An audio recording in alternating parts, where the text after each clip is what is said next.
প্রবাসীরা অন্তর্বর্তীকালীন সরকারের পক্ষে জোরালো অবস্থান নিচ্ছে এবং তারা এই সরকারকে সহায়তা করছে। এবং অন্তর্বর্তীকালীন সরকার তো আজীবন থাকবে না, পরবর্তীতে নির্বাচিত সরকার আসবে। সেক্ষেত্রে সিংহভাগ প্রবাসী জামায়াত ইসলামীকে রাষ্ট্র ক্ষমতায় চায়। এখন পর্যন্ত আমাদের অবজারভেশনে এটাই উঠে এসেছে। দর্শক, হ্যাঁ, প্রবাসীদের মধ্যে আওয়ামী লীগও আছে, বিএনপিও আছে, বামপন্থীও আছে, কিন্তু সিংহভাগ প্রবাসী ডক্টর ইউনূস সরকারের পক্ষে এবং জামায়াত ইসলামের পক্ষে। এটা আমার একটা পার্সোনাল অবজারভেশন, আপনারা একমত কিনা জানাবেন। প্রবাসীদের সাথে আমার যথেষ্ট ইন্টারাকশন আছে, প্রবাসীদের নিয়ে কাজ করে এরকম নানা সংগঠন আছে এবং সোশ্যাল মিডিয়াও তাদের যথেষ্ট অ্যাক্টিভিজম আছে, যেগুলোর মধ্য দিয়ে আমি স্পষ্ট যে প্রবাসীরা জামায়াত ইসলামীর পক্ষে। তারা আগামী নির্বাচনে জামায়াত ইসলামীকে ভোট দিতে চায় সিংহভাগ। প্রবাসী বলতে বেসিক্যালি আমরা আমাদের মিডল ইস্টের প্রবাসীদেরকে বোঝাচ্ছি। ইউরোপ আমেরিকায় যারা আছে সেই সংখ্যাটা তো কম, এবং তাদের মধ্যে ডাইভার্সিটি আছে। তাও আপনি যদি হিসাব করেন জামায়াত ইসলামী যথেষ্ট এগিয়ে। বিশেষ করে মধ্যপ্রাচ্যে যারা কাজ করেন তারা অরিজিনাল রেমিটেন্স যোদ্ধা এবং তারা দেশের জন্য কাজ করেন। তারা টাকা পয়সা জুয়া খেলে, মদ খেয়ে উড়ান না এবং ওই দেশে বসে ভোগ বিলাসে মত্ত থাকে না, টাকাটা বাংলাদেশে পাঠান। অতএব মধ্যপ্রাচ্যের আমার প্রবাসী শ্রমিক ভাইদের অর্থই আমার দেশের রেমিটেন্সের প্রধান প্রবাহ। তো দর্শক, হাসিনা যখন ক্ষমতায় ছিল তখন প্রবাসীরা কিন্তু অসামান্য অবদান রেখেছে। তারা বলেছিল যে আমরা বৈধ পথে রেমিটেন্স পাঠাবো না, এই জন্য রেমিটেন্সে কিন্তু ধস নেমেছিল, হুন্ডি ব্যবসা জমজমাট ছিল। কিন্তু না, হাসিনা যাওয়ার পর ডক্টর ইউনূস যখন আহ্বান জানালেন যে আপনারা বৈধ পথে রেমিটেন্স পাঠাবেন, বৈধ পথে রেমিটেন্স পাঠানো শুরু করছে। এর মানে এই সরকারকে তাদের অবস্থান থেকে যেভাবে সহযোগিতা করা যায় সেটা করছে। অন্তর্বর্তী সরকারের সময় রেমিটেন্স বেড়েছে 26%। আপনি চিন্তা করেন, আসিফ নজরুল কথা বলছেন 26% রেমিটেন্স বাড়া, এটা অনেক কিছু। মানে প্রবাসীরা ডক্টর ইউনূস সরকারকে, অন্তর্বর্তীকালীন সরকারকে সহায়তা করছে 26% রেমিটেন্স পাঠানো বাড়িয়ে। এটা কিন্তু অনেক, মানে কিছুদিন 26%, 1/4 বেড়ে গিয়েছে। তারপরে দেখবেন যে 50% বেড়ে গিয়েছে, ব্যাপকভাবে বেড়ে যাচ্ছে। এটা আমাদের দেশকে স্থিতিশীল রাখতে, অর্থনীতিকে গতিশীল করতে সহায়ক ভূমিকা পালন করবে। আর প্রবাসীরা যে জামায়াত ইসলামীকে চায়, এটা বিভিন্ন সার্ভেতে যেটা উঠে আসছে আমাদের কাছে, তার আরেকটা ম্যানিফেস্টেশন পাওয়া যায়। আমিরে জামাত কিন্তু প্রবাসীদের ভোটাধিকার নিশ্চিত করার ক্ষেত্রে তৎপর, যে সকল প্রবাসীদের ভোটাধিকার নিশ্চিত করতে হবে। আমিরে জামাত এত সিরিয়াস কেন? তিনি জানেন যে প্রবাসীরা জামাত ইসলামীকে ভোট দেবে। এই যে দেখেছেন না কিছুদিন আগে ফেস দ্য পিপলে একটা অনুষ্ঠানে আমিরে জামাত প্রবাসীদের ফেস করেছেন, প্রবাসীদের প্রশ্ন উত্তর দিয়েছেন। এবং জামাতপন্থী বিভিন্ন সংগঠন আছে যারা মধ্যপ্রাচ্যের শ্রমিকরা যারা বাংলাদেশে ফিরে আসেন তাদেরকে বিমানবন্দরে স্বাগত জানায়, সহায়তা করে, নানানভাবে তাদের হেল্প করে। এবং প্রবাসীদের মাইন্ডসেট আপ কি? তারা জাস্ট তাদের পরিবার দেশে নিরাপদ থাকুক, ভালো থাকুক, চাঁদা টাদা দিতে না হোক, এটা চায়। আর এটা যে জামায়াত ইসলামের মাধ্যমে সবচেয়ে ভালোভাবে সম্ভব, এটা তারা বিশ্বাস করে। আর এসব কারণে প্রবাসীদের সমর্থন জামায়াত ইসলামের প্রতি, জামায়াতকে তারা রাষ্ট্র ক্ষমতা দেখতে চায়। এই খবরটা ডক্টর ইউনূস সরকারের পাশে থাকার একটা গুরুত্বপূর্ণ প্রমাণ। অন্তর্বর্তী সরকারের সময় রেমিটেন্স 26% বেড়েছে বলে জানিয়েছেন প্রবাসী কল্যাণ ও বৈদেশিক কর্মসংস্থান মন্ত্রণালয়ের উপদেষ্টা আসিফ নজরুল।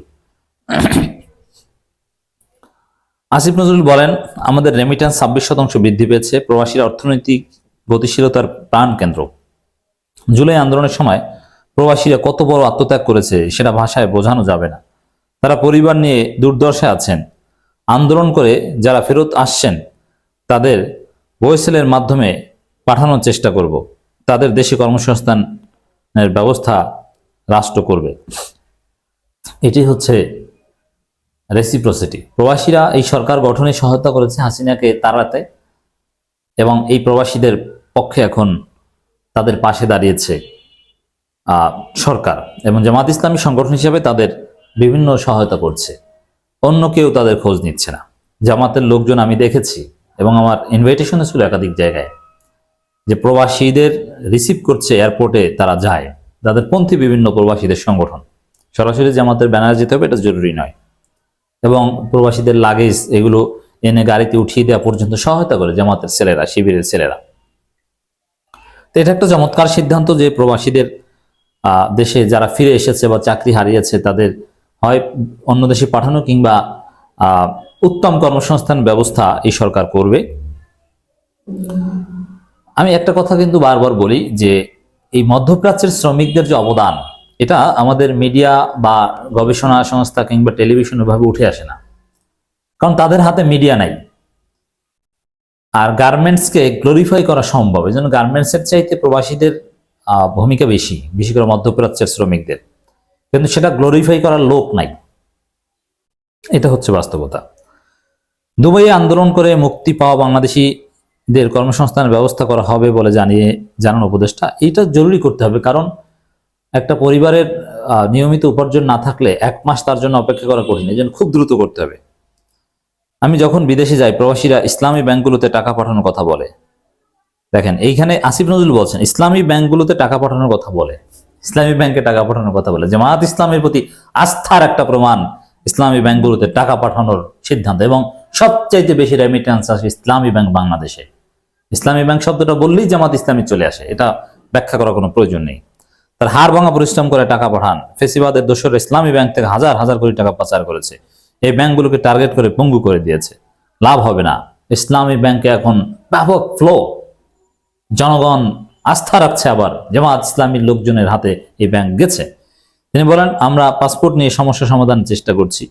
ওয়েজ আর্নার্স কল্যাণ বোর্ড নিয়ে যে দাবি ছিল সেটি নিয়েও কাজ হচ্ছে।